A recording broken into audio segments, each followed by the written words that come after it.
அவர் பேசினது அவதூறு. இந்த அவதூறு பேச்சுக்கு சட்டத்தில் என்ன எடுக்கிறன்னு தெரியும். அதுதான் எனக்கு என்னுடைய சந்தேகம் எல்லாம் அவர் ஐபிஎஸ் படிச்சாரா இல்லையான்றதுதான். அது ஆய்வு பண்ணோம். இப்போ உதித் சூர்யா மருத்துவர் மாணவா சேர்ந்தார். மருத்துவர் மாணவரா வரும்போது அவருக்கு ஒண்ணுமே தெரியலன்னு சந்தேகத்தின் பேரில் கொடுத்த பேர் விசாரணை ஆரம்பிச்சாங்க. அதே மாதிரி இவர் என்ன காவல்துறை பார்த்திருப்பார். அங்க போனா நான் கன்னடிகா மக்களுக்கு விசுவாசமானவன்றாரு. நான் தமிழ்நாட்டை சார்ந்தவனா இருந்தாலும் காவேரி பிரச்சனைல நான் கன்னடிகா தான். ரைட். இப்ப இது தெரியும் அவருக்கு, இந்த சட்ட சிக்கல் என்னன்னு தெரியும்.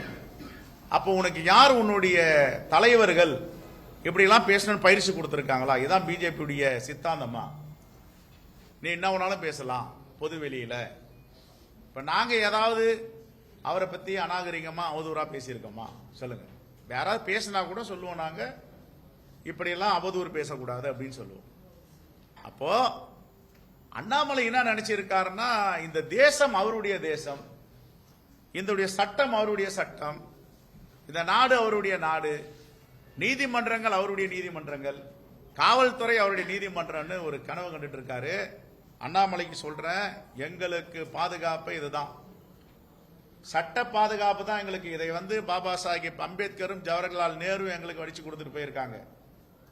ஜவஹர்லால் நேரு பிரதமராக இருக்கும் பொழுது பாபா சாஹிப் அம்பேத்கர் எழுதிய சட்டம் தான் எங்களுக்கு. நீ இதை மதிக்கவே மாட்டேன், இதை தான் மாத்தணும்னு துடிக்கிறீங்க நீங்க. அதனால இது மேல நம்பிக்கை இல்லை எங்களுக்கு. இது மேல தான் நம்பிக்கை இருக்கு. அரசியலமைப்பு சட்டத்தின் மேல் நம்பிக்கை இருக்கு. இந்த அரசியலமைப்பு சட்டம் நீங்கள் பேசிய பேச்சுக்கு முன்ஜாமீன் கிடைக்குமா? நான் இப்ப ஒரு வழக்கு தாக்கல் பண்ணா அண்ணாமலைக்கு முன்ஜாமீன் கிடைக்குமான்றத பத்திரிகையாளரை கேளுங்க. அவர் ப்ரூவ் பண்ணணும். நான் ஹிஸ்டரி ஷீட்டை ரவுடி ஷீட் ப்ரூவ் பண்ணணும். எங்கேயாவது இருக்கா அது மாதிரி? எந்த காவல் நிலையத்தாலும் இருக்கா? அப்ப நீ அவதூறு பேசிட்டா விட்டுருவாங்களா? அதுதான் காங்கிரஸ். காங்கிரஸ் என்பது என்ன? மன்னிக்க தெரிந்த கட்சி தான் காங்கிரஸ். உன்னை மன்னிக்கிறோம், நீ மன்னிப்பு கேட்கணும். மன்னிப்பு கேட்கலன்னா உன் மேல எல்லா அவதூறு வழக்குகளும் என்னென்ன சட்டத்தில் இடம் இருக்கோ நாங்க போடுவோம். இதை உங்களுடைய தலைமை மோடியும் நட்டாவும் ரசிக்கிறார்களா? இதை தமிழ்நாடோட விடமாட்டோம்.